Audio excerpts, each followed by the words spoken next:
We're out here at the Milwaukee Center for the Performing Arts waiting for the birds to show up. Every day about this time, about dusk, there's just zillions of birds that form these this huge moving circle, and they fly around, and then they all land, and then they all take off again, and it got me curious, that's for sure. There's the beginning of it right there. I don't know if they're, we were just talking about it, we don't know if they're moths or bats or birds or what. Those are bats, aren't they? I couldn't tell what they were, if they were bats or if they were birds. I've seen it before. I've actually, we work just around the corner, so I walk this way all the time, see them all the time. I always watch to see if they, what forms, like shapes they form, animals or something. I think it's fun.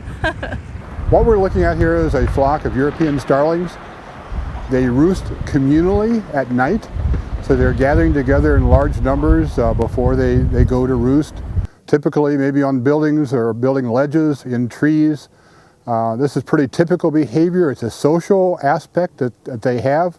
They fly in from, essentially 360 degrees around, and they start gathering together.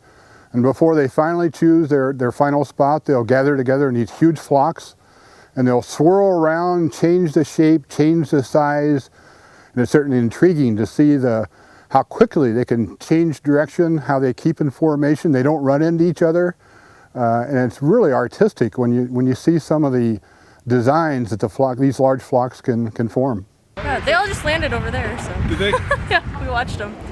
Crazy. Obviously the show will go on here for a few nights here into late October, but when it's completed, we really can't say. And it may just start decreasing gradually, where there's fewer and fewer starlings every night.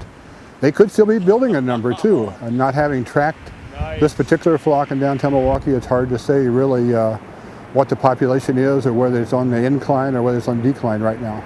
We really don't know the behavior or the reason why they're doing this behavior, but it is part of their social system. Some people think it's a way to communicate among the flock.